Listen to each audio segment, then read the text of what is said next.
南韩总统尹锡悦昨暗宣布戒严了后，经过6点钟后，再宣布戒严，是因为国会改否决，接落来就要面对在野党改弹劾。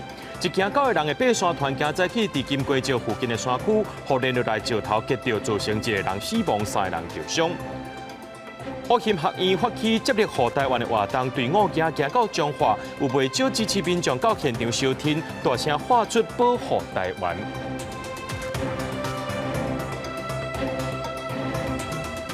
各位观众朋友，大家好，欢迎收看12月7日 AM 新闻，我是嘉豪。新闻一开始，先来看这南韩总统尹锡悦昨暗是宣布戒严，经过6点钟后是搁再宣布戒严，是因为这国会改否决，伊说落来可能就要面对着在野党改弹劾。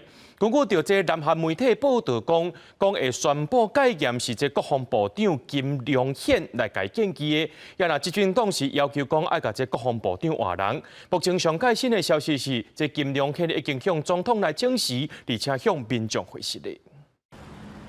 南韩伫短短6点钟内，经过戒严搁戒严，测试之下小年的行路，甲平常时共款真无用。公布南顶县东亚日报的头版，真大字的标题写尹锡悦半暝宣布戒严，2点钟后去互国会否决。这个封号做是历史上上短戒严令。对尹锡悦来讲，现此时伊政治的支持度无悬，因太太涉嫌食钱，也有累散交易等等的买贷，互尹锡悦头前的路是愈来愈歹行。The National Assembly decision confirms the martial law order void. We, the National Assembly, will regard the constitutional order of the Democratic Republic of South Korea. 在戒严令解除了后，南韩国会反对党议员随在国会大楼外口集会，指控尹锡悦向宣布戒严，这已经构成弹劾的条件，显示伊的判断甲状态无属上个离经，无适合做总统的职务。 무장 군인과 경찰, 국회의원들의 국회 출입을 막고 남함으로써 국헌문란의 내죄를 완성했습니다. 根据南韩英文媒体《韩国时报》的报道，这件戒严的闹剧是国防部长金良宪直接向尹锡悦建议执行，过程当中并无甲内阁来沟通，所以总理甲幕僚拢完全唔知头唔知尾。这个戒严令引起朝野的批评，嘛互尹锡悦陷入困境。根据韩联社的报道，在野6大党已经向国会提出弹劾尹锡悦的议案，总统府高阶幕僚嘛集体表达要请辞。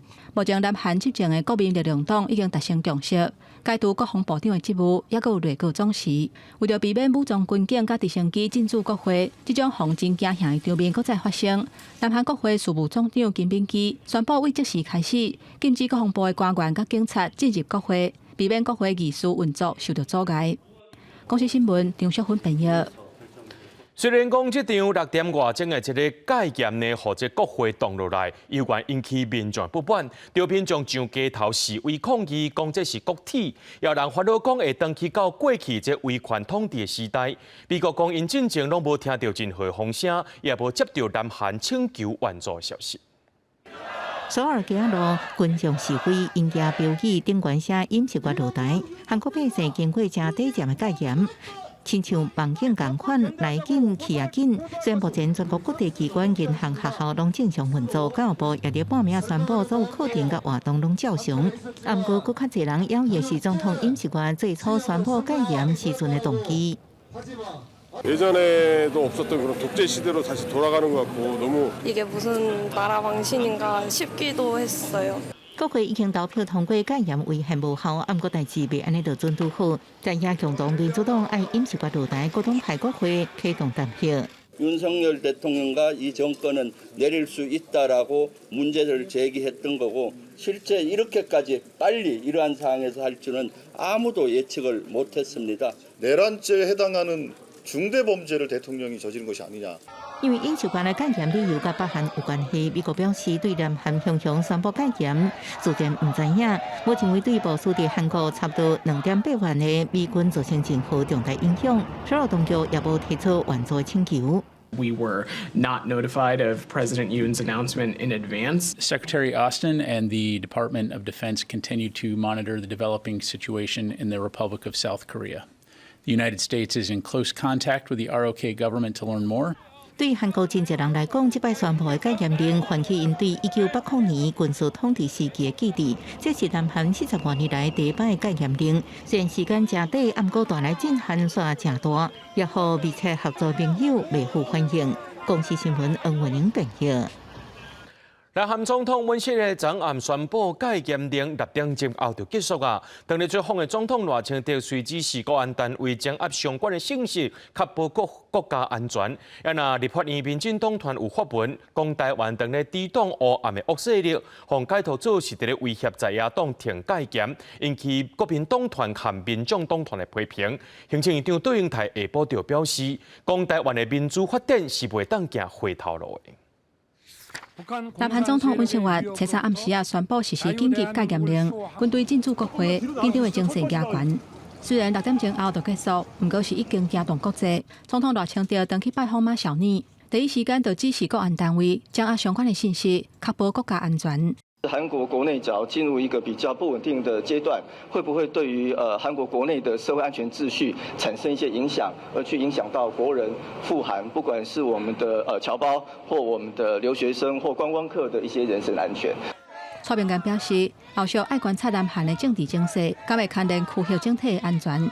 国内朝野嘛高度警戒。不过，立法院民进党团第一时间伫社群发文，讲拿白泰国方的预算，甲违宪扩权等等的议题，讲台湾当咧对抗黑暗势力的吞踏，去用批评讲是咧威胁在野党支持戒严，引起争议了后，虽然因是紧甲这个破文抬掉，不过拿白要是真红火刀，反倒当来碰绿赢，无迄个面对民主。我们绝对不容许台湾发生戒严。韩国国会所发出的弹劾令。对尹锡悦总统所发出的弹劾令，我们在这里希望给民进党、给赖清德引以为戒。自由民主宪政重要的基石，只有权力能够有效的监督制衡，才能够防止这一种总统个人滥权情况的发生。民进党团八会讲，绝对无支持戒严。行政院长杜永台强调讲，台湾的民主发展袂当行回头路。民主的成果需要靠全体的国人，还有朝野共同来维系。我坚决的相信，国人也不会允许看到国内有发生任何不民主的行为。文錫悅即個向共宣布戒嚴的事件，影響南韓的民主。有學者講，伊這是做上歹的決定，嘛欠缺正當性。目前看起來似乎也沒有一個所謂明顯的外在軍事威脅或等等的，所以就是說，你用這種非常特殊的手段要來處理一些國內政治問題，坦白講，它的正當性是面臨非常大的衝擊的。不過，喺南韓是在野大國執政的局面。這嘛反映真濟民主國家，包括台灣在內，攏面臨同款的困境。林淑環認為講，應該把南韓戒嚴的事件當作一面鏡，朝野共同都要透過協調，雙方要有更加濟共識來減少衝突發生。記者綜合報道。來看台中一個23歲姓吳的查甫人，因的家屬指控講，去年8月去做兵到部隊了後，可能父母一位士官霸凌壓力變甲真大，4個月後就互退訓，落尾互診斷做大腦萎縮，智力是退化到2歲左右，這生活攏愛人甲照顧。軍方是有協助這家屬進行司法調查，也因為這證據不足，今年10月台中地檢終結，士官是免予起訴。媽媽準備接23歲後生回去厝的，不過後生卻是安怎攏無法坐上機車，也出現真假表情。媽媽講後生原本像一般少年上官遐尼活潑，不過去年去做兵了後就完全變款了。所以你在軍中他已經有狀況了，而且還有人逼着他一次性抽4、5根煙，抽到吐。你在軍中發生的事情，你有耳聞了，是不是第一個時間就應該要積極的處理，或者是跟我們家屬聯絡？媽媽講，這後生去年8月做兵，拄開始也是真正常，不過落部隊到國關地檢部隊了後，開始出現無頭神，情緒無好，真反應。最後因為無法適應，去年12月就退訓。了後問囡仔，才知影講，伊佇軍中敢若受到某士官的欺負，甚至恐嚇，互伊身體甲心理承受真大壓力。今年病房開始加重，無法度家己處理生活。經過診斷是大腦萎縮，智力退化到大約只有2歲囡仔這個程度。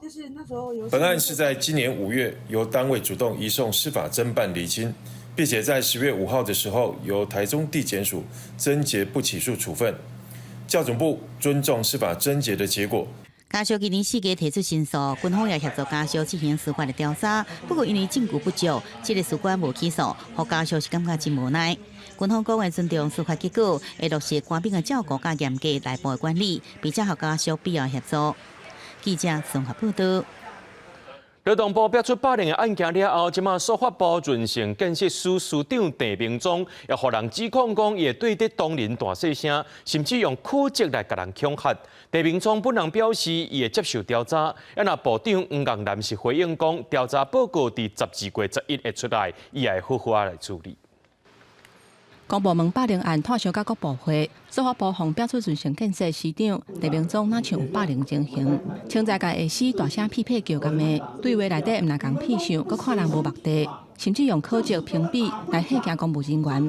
司法部长黄彦南初时去立法院做预算报告，郑明忠陪同出席，对伤害司法部的形象是感觉真失礼。这个事情造成这个整个部里面还有我们对我们部的形象的伤害啊。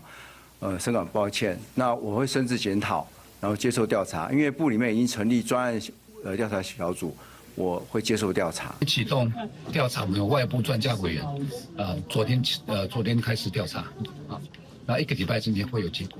黄彦南讲，会加强内部的领导甲沟通的训练。不过，国民党立委林派雄是无认同，这个司法部关管上户，嘛模仿郑明忠顿椅顿倒。大声匹配叫，甲黄彦南问讲，这款甲下司黑白骂、黑白赖，敢算是霸凌？快看，核稿人是瞎了吗？你觉得这样算不算霸凌？我为我同仁所有同仁道歉，是应该道歉，因为我这个确实是我督导不周。那治安司嘛传出工课场的霸凌，司长谢翠官表示，拢总有42个人离职，其中8个人是压力上大来清调，那无适应的离职率是0.4%。不过，立委认为相关的数据并无反映实际的情形。谢署长刚才所说明的42个人的离职，他只用8个人来作为一个计算的基础，这是不对的，这是欺骗社会大众。针对外界关心司法部抓诈骗的效果，黄彦南表示，网络诈骗通报查询网正在进行公测，下载量达到12501人次，发现通报的信息，大部分是假用公众人物的名来拍广告，甲金融投资诈骗的广告较济，正式的版本按算明年就会上线。记者综合报道。劳动部发生霸凌案件，有公务人员行底路。劳动部长洪新汉就表示，即马在咧重新调查，由伊来做调集人，会去访谈各界站的员工，希望把这真相倒找出来，也要让大家来了解到一个姓吴的公务人员呢，到底经历到什么款的遭遇，按算后礼拜就会公布这调查报告。对立委转换做劳动部长10天，洪新汉头一天去立法院维权委员会质询，伊承认有压力，不过也未到紧张的程度。伫咧会前面对媒体，伊表示北分署的霸凌案中期调查的报告，按算后礼拜就会公布。重启调查报告里面，调查小组的召集人就会是我，所以我会对这份报告负责。我们其实在这个调查的做法上面，其实我们也这个增访了一些各层级的北分署的员工。家己做调集人，调查小组的成员嘛拢无同，增加对员工的访问，就是希望查清楚行底路的公务人员在生到底是经历什么。不可能会推翻的新市政嘛？那我现在没有办法跟你说我们会推翻或与否，因为调查报告还没有出来。希望能够去做到底这一位轻生的无薪公务员到底他经历了什么？另外，立委王友斌批评就业安定基金就好亲像是劳动部的小金库，一年互人黑白开8000万块。洪新汉表示，伊上任了后，就随指示同仁爱来检讨，有的项目用钱用了无适当，不过嘛不是逐项拢有问题。你觉得只有部分有问题，有一些是你认同的，以后还会这样子使用就对了。我们会在使用的名目上面更明确的做检讨，它到底合不合宜。好。洪新汉指出，前部长柯明春伫咧2022年举办音乐会预算问题检调已经介入的调查，劳动部会全力来配合。目前也正在研议就业安定基金的强化监督机制，会按照立委的要求，伫咧1个月来提出。记者综合报道。一行9个人的爬山团行早起，拍算要去爬鸡人山东峰，这半中途受石头连落来，造成一个人死亡，3人受伤。随风区公所表示，最近天气无稳定，这土白有较松软。新北市的管理局也讲，发生意外的地点是伫咧金瓜石附近的山区，唔是官方列管的范围，是即寡山友安尼打出来的小路啊。 等下下坡前面要刹车哦。搜救人员去到山顶救援，发现一个伤患，人已经昏去啊，无喘气、无心跳，紧急赶到山卡，较紧送去病院，但是伫抢救过后，嘛是宣告不治。预计从山间路行经基隆山东峰登上基隆山顶，遭巨石砸伤。土石对天顶落落来，就伫测试早起10点外。这阵做伙爬山的朋友9个人，小早去爬山，却拄到意外，造成1死3伤，但是哪会有石头？ 瑞芳这一带天气有时候变化比较大，也有可能造成土石比较松动，那边是把这个路口封闭起来。民众如果硬闯的话，我们可能就变成后果要自负了。案发现场为山友走出来的山径，呼吁民众选择安全的登山步道。出代志，这条路就敢若土含一寡碎石，无看到任何石头楼梯。新北市的管理局讲，这无伫个列管的步道范围，是山友去爬，结果行出来的小路。目前并无计划要管理，是暂时为封锁山景时。小径是比较具有挑战性的路线，不会说不建议的，就是说你要去爬，你可能要注意一下风险，评估你的能力跟。安全上，你如果怕落石、怕什么，你可能要戴安全帽嘛，连盔嘛。不管是敢有列管，那有可能有无看到的风险。专家嘛点出讲，爬山的小路挑战真大，伫爬进前，自身的能力、体力敢会堪一，拢爱评估。对所有的状况，拢爱细致含注意。记者综合报道。 花莲的警方发现到一个洗出来嫌犯，伊伫咧台南的山区打温室种大麻，而且这温室外口呢，阁种金蕉，甲人瞒骗。现场查到3架地种1700多层大麻，而且还阁做毒品的设备，这市面价值超过10亿。目前这5个嫌犯也用控羁押禁见咯。go！ 经过半年的监视甲调查，警方初日出动侪警察去台南偏僻山区即搭3架地温室，因为嫌犯咧外围种金蕉，想要暗藏其实温室内种的全拢大麻，干那要甲遐大麻搬转警察局，就出动60外警察一工接办了。他还用香蕉园来作为掩护，挂羊头卖狗肉，那里面实际上从事制造、栽种大麻的犯行，里面有专业的调温、调湿，还有 照明设备来增加大麻的生产效率。警方表示，今年5月时接到线报，洗川嫌犯想要找所在种大麻制作毒品。经过半年收集证据，发现嫌犯做代志真有路，甚至还有记录证的过程。这个藏着大麻种作场、大麻制作工厂、查扣大麻1766层。 超过1766株市值超过10亿元如果一旦没有顺利阻拦的话流入市面的话，造成我们所有国民的健康受到威胁。专案小组这半年来不分昼夜、辛劳的缉毒，那未来我们会更加持续的缉毒工作。 婚姻地检署表示，这个假强掠到5个做毒品的人，透明侦讯了后，涉犯毒品危害防治条例等犯罪嫌疑重大，而且有串口径和逃亡的可能。5个嫌犯落犯羁押禁见。记者综合报道。 车配图顶伤过冲狂破坏农作物，即马这数量是侪家伫咧街路顶头，让人看到因热骚。有民众伫咧高雄车头附近看到这车配图顶过车路，高雄市农业局也配合中央的政策，按说明年开始要开大人课程，训练一般民众摕到资格，就会当掠这车配图顶来换奖金嘛。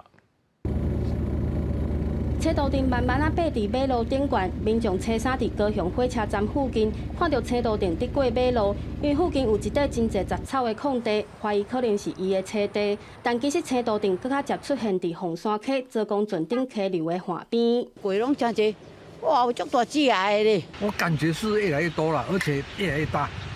对，它还会从树上掉下来，所以我们过那个树都会先抬头看看。除了溪流周边，米德顶沿海地区的岸边，嘛常常有大量的青豆顶。青豆顶迫害作物，互农民真困扰。高雄今年已经移除超过6000只的青豆顶。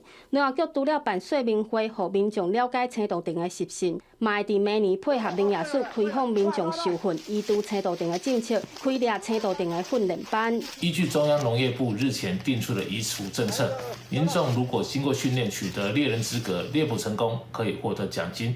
所以明年农业局将开设5个班级，预计可以增加100到150个人能够获得资格，共同投入移除的工作。工作人员暗时伫树林内底掠青豆田，过去地方拢是请委外厂商斗掠，但随着青豆田伫南部愈来愈多，中央决议予地方政府开放民众接受训练了，做伙移除。每只青豆田照体型移除奖金有100，嘛有250块。透过中央地方合作，将明年移除目标定伫12万只，希望会使更较有效的减少青豆田的数量。记者陈焕武、陈显坤高雄报道。各位观众朋友，继续来看这国际新闻，讲到这南韩总统宣布戒严，6点钟后就来解除啊，引起民众对总统尹锡悦的不满。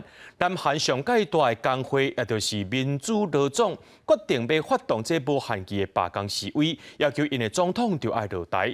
这南韩戒严的消息一出来，引起国际关注。那红当作是戒严借口的北韩，到目前为止呢，是拢无做任何回应。叶朴义发口号，民众组织伫南韩首尔光华门广场示威抗议。南韩今夜宣布正日紧急戒严，和军警包围国会，甲民众抗争。煞搁伫6点外钟了后宣布解除戒严，一暝社会激烈变化，引发民众对南韩总统尹锡悦真不满。南韩上大的工会全国民主劳动组合总联盟嘛合作民主劳总搁罢工示威，要求总统落台。늦은밤우리국민들은정말깜짝놀랐습니다.전쟁이라도난 줄 알았습니다. 그런데 그것이 아니라 윤석열 정권이 대통령이 자신의 정치적 기반이 약해진 것을 계기로 비상계엄을 선포했고 민의의 전당이라 할 수 있는 국회에 군부대를 투입했습니다. 이것은 민주사회에서 도저히 용납될 수 없는 일이라 생각합니다.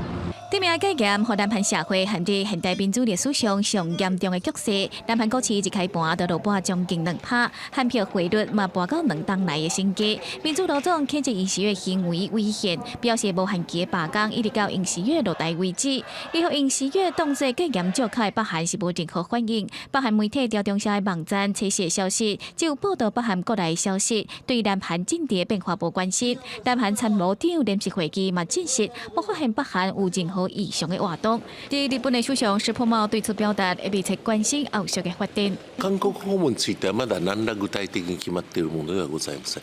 いずれにいたしましても現地の状況を重大なそして特段な監視を持って注視をしておるということでございます。石破茂表示，未對此評論其他國家內政問題，嚴格會盡量確保在南韓嘅日本公民安全。日本外務省官員透露，南韓政局無穩定，有可能會影響到石破茂訪問南韓嘅行程。公視新聞係董炳耀。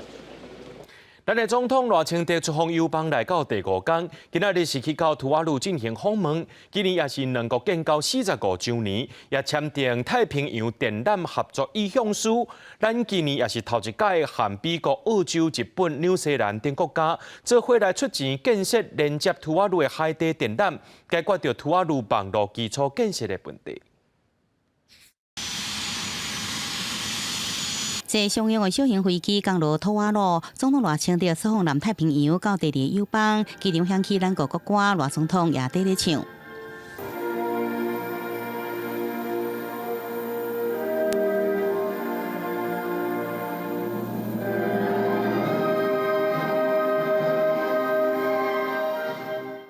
透過用傳統舞蹈來迎接咱自圖瓦盧大賽林東興也佇咧學跳，賴總統也佇音樂來拍破啊。接受總理戴斐理個人款待，賴總統也警告咱國對2002年起協助完建的圖瓦盧國會大樓模型，代表兩國為深化民主的共同努力。明年5月動工了後，預計2027年完成。另外，咱國也甲理念相關的伙伴，美國、澳洲、紐西蘭、日本共同來協助圖瓦盧。Express Tuvalu's thanks for Taiwan's contribution to the pool of funds that was sourced from partners of Tuvalu, including Australia, the United States of America, Japan, New Zealand, and of course Taiwan, that enable the government to procure a submarine internet cable. 图瓦卢政府为这条电缆命名，采用了图瓦卢语的传统独木舟之意，有着连结及前进的含义。我相信，台湾和图瓦鲁将不断加深连结，携手前进。大拄着台湾甲土瓦鲁建交45周年，双方也签署深化全面伙伴关系联合公报，希望开启两国合作新的篇章。由于土瓦鲁机场的跑道只有1.5公里，因此赖总统在土国的行程只有媒体代表随行。其余媒体团已经到了过境点关岛，可以看到在国际机场外以及饭店外都已经升起我国与美国国旗，还有关岛旗帜，等待迎接赖总统到访。以上是公视记者叶片轩、方俊怀随行采访报道。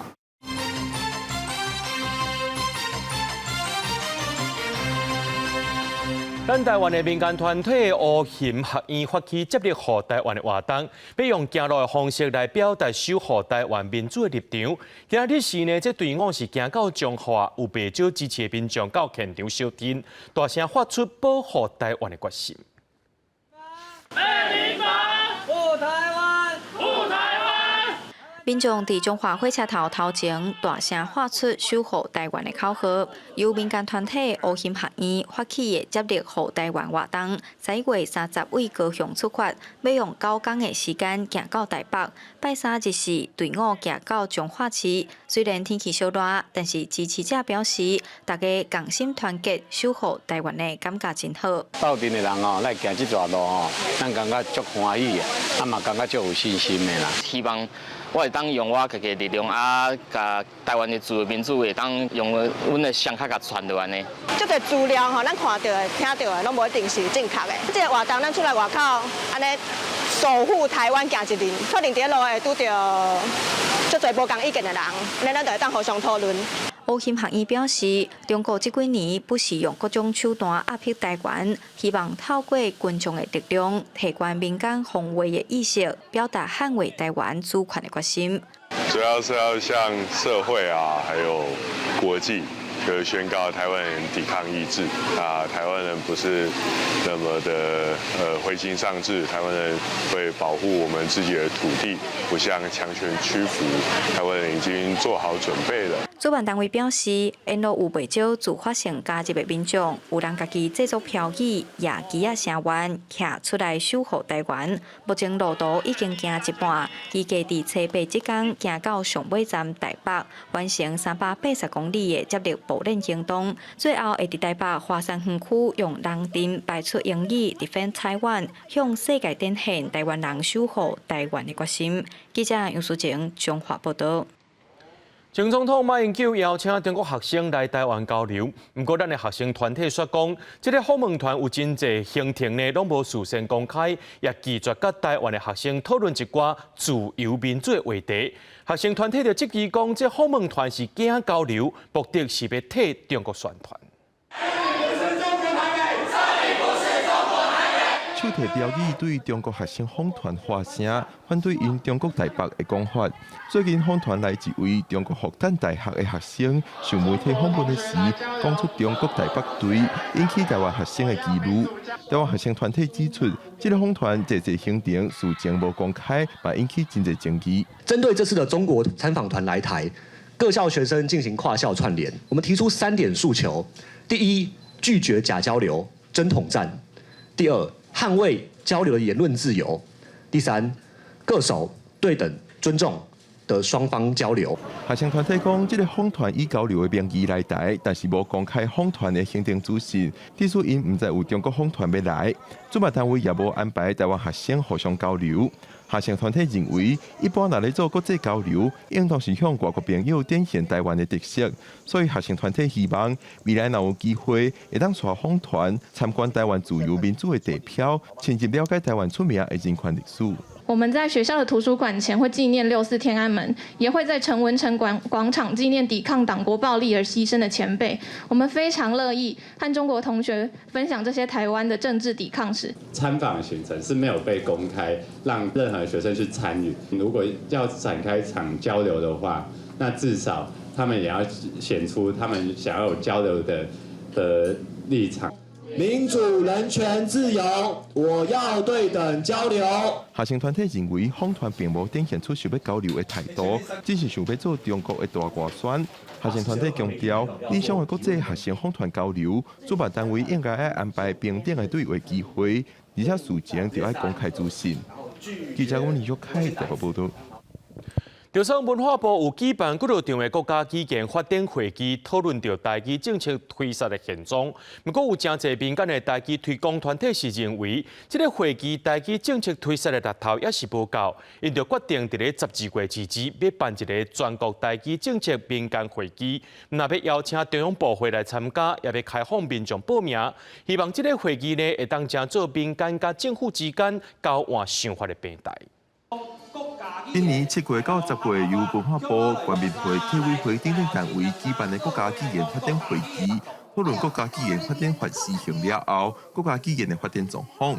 因为台基无中央层级的主管机关，一个台基团体认为，会议对台基议题的讨论深度无够，决定要伫12月之前，由民间团体合作举办头一届的全国台基政策民间会议。但是咱台股就是架伫文化部的一个溪。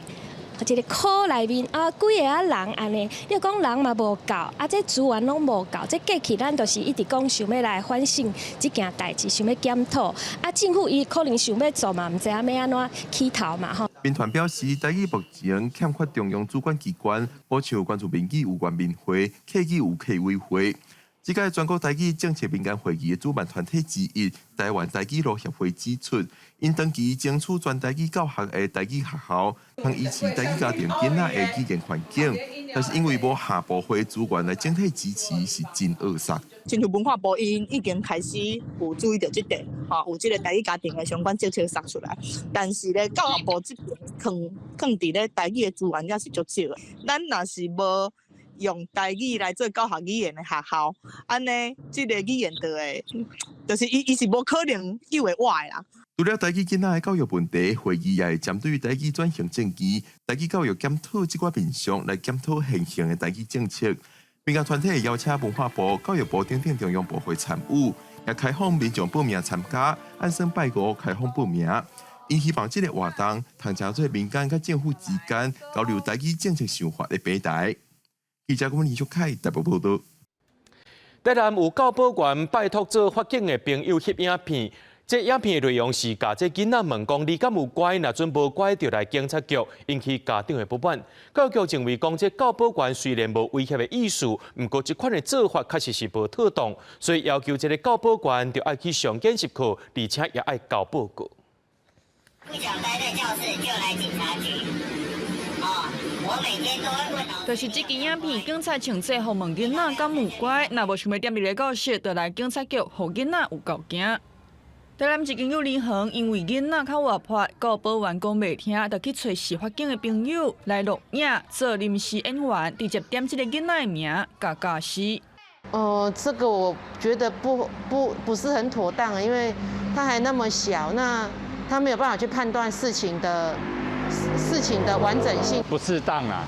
那如果说以他用警察身份、用劝导的，或者是用那个比较好一点的方式的话，我觉得还要 OK。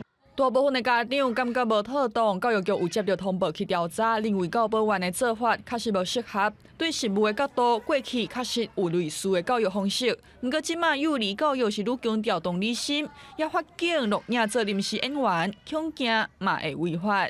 所以我们一直很强调，就是要用同理心。要当下小朋友的情绪如果不稳定的时候，老师用这种恐吓式的教育是能够马上收到立即性的效果，但是它达不到教育的目的。最终的认定是这个案件，虽属轻微，但老师在相关的正校管教职能上有必要再去做精进，所以也责令老师必须自主进行管教研习3小时。的确违反了教保服务人员条例里面对于幼儿身心虐待或是呢为其他不当对待的暴力行为，会有这样的疑虑。用警察来甲囡仔吓惊，对囡仔的身心发展恐惊是负面的后果。记者台南报道。有真侪青少年会想要伫咧网络顶头得到温暖甲关注，不过也造成这心理上的负担，烦恼讲无人去家饲赞，甚至碰到这网络霸凌等等的问题。根据调查智福联盟的调查发现，讲有83%青少年有社群焦虑的情形。自上心理师就提醒讲，要减少焦虑，上介简单的办法就是直接离开社群媒体，也着爱注重家庭、朋友之间关心陪伴的品质。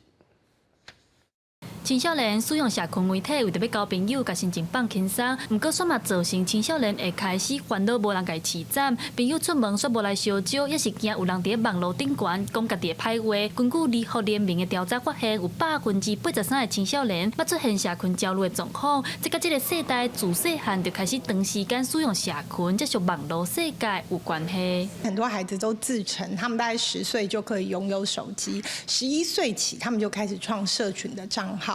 那平均每个人都有3.5个左右的平台账号，同时每周上网时数超过35个小时。自上心理师表示，伊直直接触到有社群焦虑的青少年，上重要就是爱去了解因背后的心理状况。自上心理师嘛讲，要减少社群焦虑的方式，就是直接离开社群。方式真简单，不过要做真困难，需要家长的协助。上好是让囡仔使用社群的年纪愈换愈好。嘛表示真侪囡仔会想要伫社群得到温暖，代表因真需要家长、朋友也是老师的关心。一方面是我们会希望孩子少用，然后或者限制他用，这个很快。但是背后的心理议题他还是要处理。如果还没有处理好的话，他还是会回到社群媒体去取暖，因为回到社群媒体，他也是很快的方式。教育部嘛表示，因当咧收集国际上使用手机的校园规则，整理了后，会加入各中各校所谓教学指引，引带学校斗阵预防学生掉咧网络世界。记者陈阿双、柯敏哲台北报道。是表示有公布名单，讲这批对中国进口的中国毛蟹有14.6吨，而且检出这带奥辛超过标准2.6倍，会全部退运或者是销毁，加在无走到市面上。那这批违规的乌白养殖场呢，会互人取消资格，进口台湾的资格。就是这批由电机公司自中国进口的中华用乌蟹，俗称大闸蟹，总共14.6吨。和食药署伫咧边境验出有世纪之毒带奥辛，超过标准2.6倍。因为业者会当申请拒绝先放行，暂时通关，验过就会放伫咧指定的地点，等检验结果出来，所以无能力去市面，就会全部拢退运或者是销毁。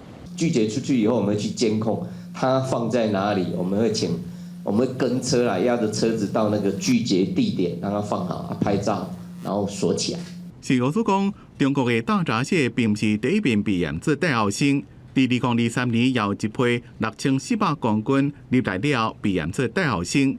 这边违规的养殖场是5百姓的甘利发明水产品公司，将会取消因输台湾的资格。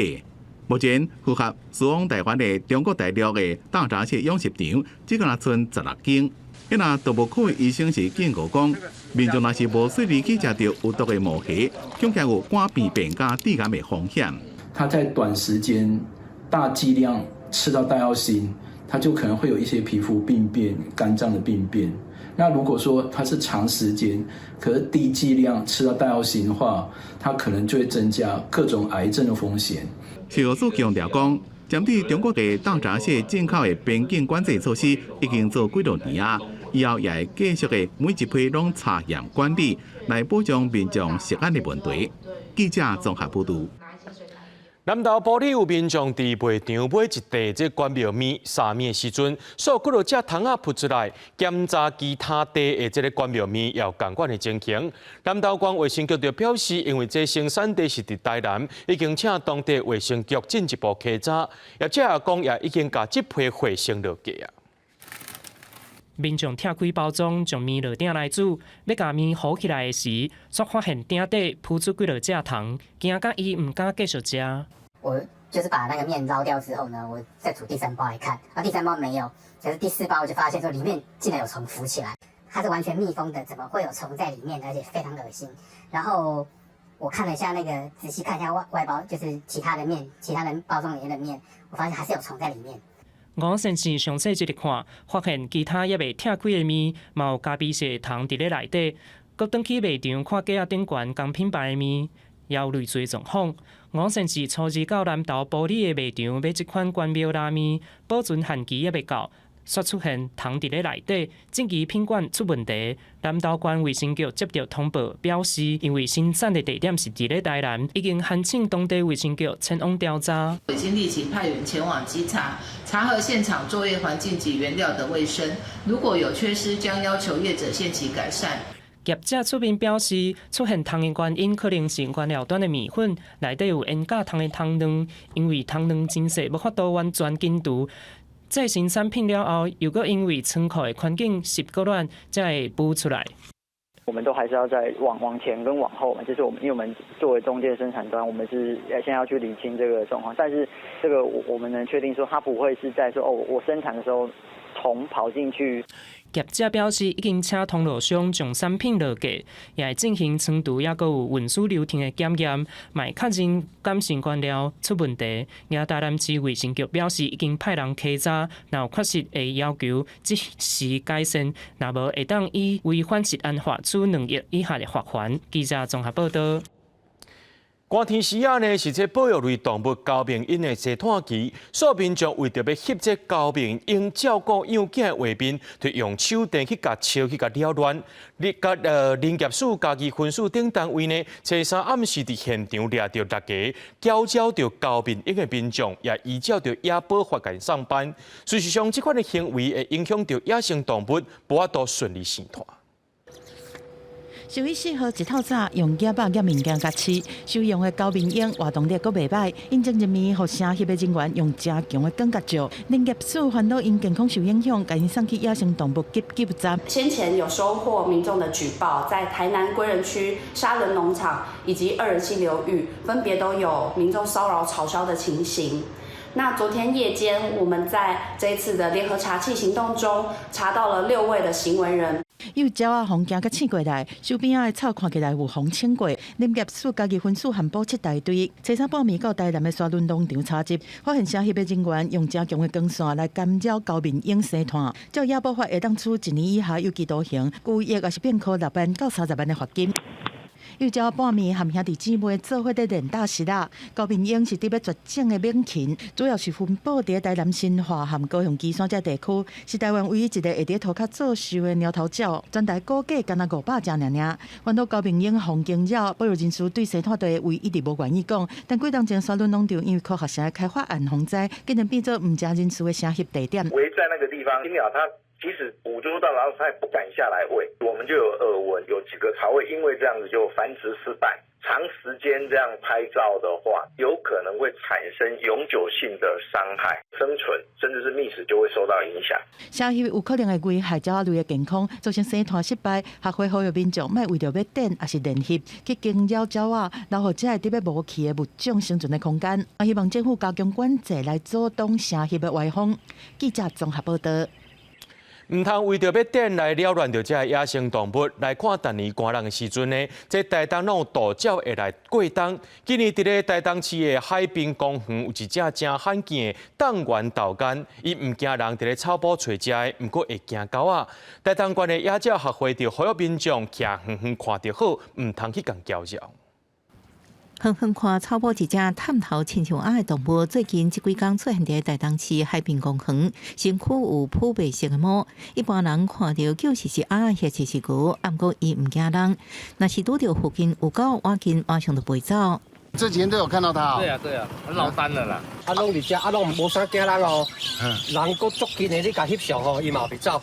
台东县野鸟协会表示，这是一只伫台东真罕见的冻原豆干豆鸟，伫台湾生物多样性调查记录为2007年到即马，台东县只观察到12摆，因成长伫北西伯利亚过境台东是要飞去南平渡冬，会出现伫海滨公园，主要是这环境适合伊暂时休困，要创造食物。冻原多元呢，它主要出现在河口、湿地还有农田的环境，那主要以禾本科的植物还有草本的植物为主哦。目前伫台东只观察到这只冻原豆干，虽然伊毋是保育类动物，不过食古水佫毋惊人。台东县野鸟协会呼吁民众拄着伊静静观赏就好，毋通甲惊扰。记者综合报道。台南海淀国小的小台港社团今年带学生甲家长完成一项正艺斗的任务，就是利用这休热期间对玉山国家公园行到嘉南大圳，总共行80公里。这4天3暝沿路学习，甲因所看到的物件拢记录落来，也要和全校学生囡仔做伙来分享一路上的点点滴滴。一个囡仔家长叫老师欢欢喜喜咧行这条三海圳国家绿道，因是台南海淀国小小台港的师生，伫歇热用4天3暝的时间，对海拔2600公尺踏踏车，一路行到嘉南大圳，完成这80公里的圣山之路。因哪行哪学习，兼做落实调查，决定了慢慢行到姊妹校来去国小，体验祖族社前的传统文化。今摆学生透过布丁的方式来参全校分享。我有看到黑熊的脚印，还有地质，我觉得可以提升自己的自信心。其实是还蛮辛苦，但是只要大家一起走，就是不会那么累。在策展中的那个历程的展现，可以看出他们的学习已经是深植在他们的心中了。这个展览对平面到立体，学生甲这段路程常在看到的昆南树甲白山，用艺术来做呈现，把播送同时因收集落来的声音，要互人有浸水式的体验。昆南树就是咱即马冰河时期的绝育植物，较难得就叫囡仔来下只植物转来，咱因下植植物转来，佫有另外一个目的，就是讲咱要转来要这个展览。故事展会当讲哦，海淀国小2000外的囡仔会当讲来了解，这就是咱国家绿道的精神，就是毋茫大家拢是一个异行者，咱来行这条路来提倡保育环境、守护河川，会当来听通咱的故乡。这段圣山之路有南道、有高道、有大圳，计共80公里，嘛通互学生学到艰苦头、过换尾的精神。台南社大台港分校执行长认为，囡仔用实际行动行这片土地是上好的本土教育。记者从台南采访报道。苗栗德南龙凤宫伫年底要做石，庙方特别为这届做石有做一张的大符。这大符的图样和浮板雕刻拢是找咱台湾在地的少年艺术家来做的。希望这做石的福气呢，会当透过大符送到信徒因兜。看到画师一笔一笔沓画出妈祖婆的形象，苗栗德南龙凤宫经过921大地动到担，经过3届庙体整修，去年底请示妈祖，今年龙年要做庆生石。庙方为特别纪念年底做石，特别找台湾在地工艺师做大符。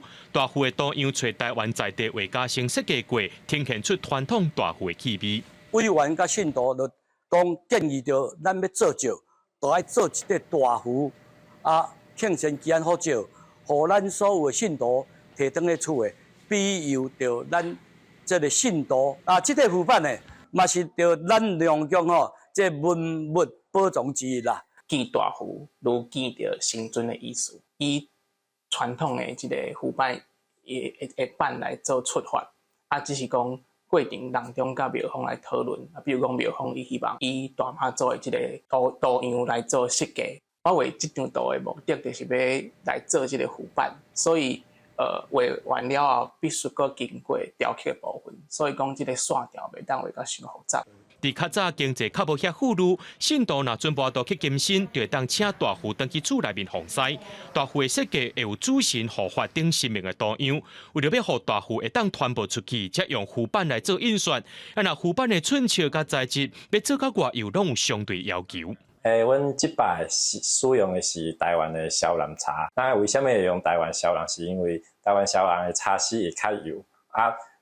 即摆拄好是因为阮的图片设计较幼细所以阮所使用这个较幼细的茶去刻，伊的图片印出来会较明。阮的选茶的方向图片会甲茶丝的方向会甲共款。阮咧用茶袂用欢喜的茶，所以阮就会顺迄个树头伊生长的方向，甲伊的图片会共款。影印的方法就是茶是放伫咧桌顶，纸去和伊的茶的方法。所以茶若是较高较硬会较稳嘛看起来较大方。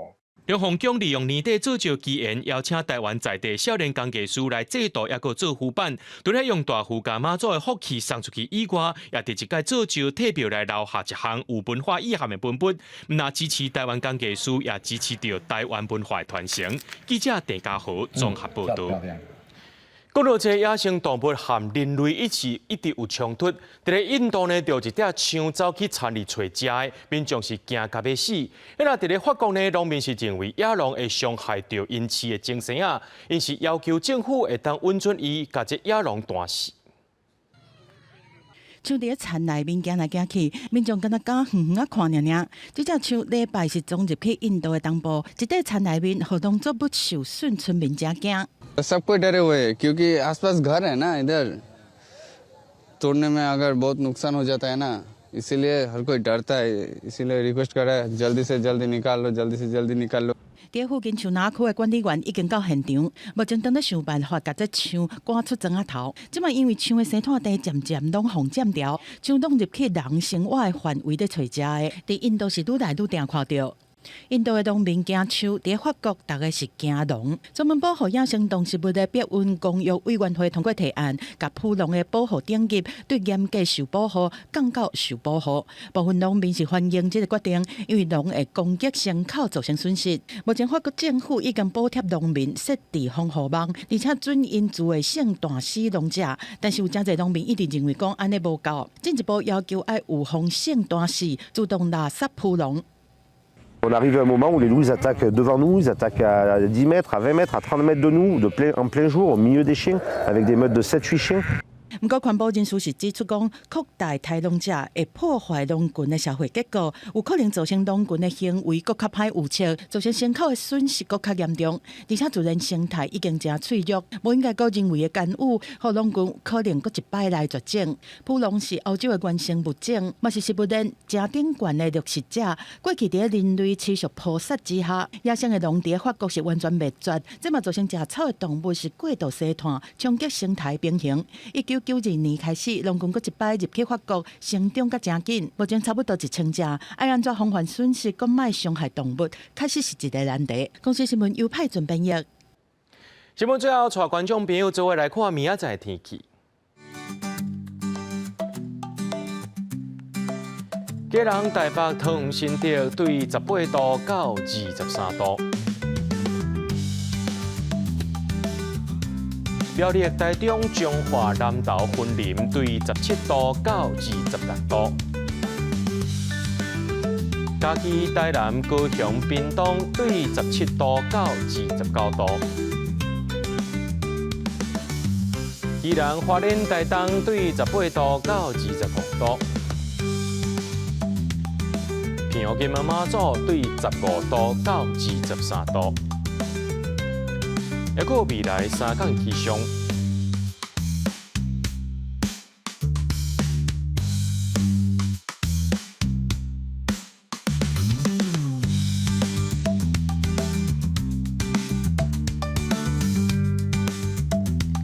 感谢各位观众朋友收看今日的新闻，我是嘉豪，明仔载暗时7点咱再相会。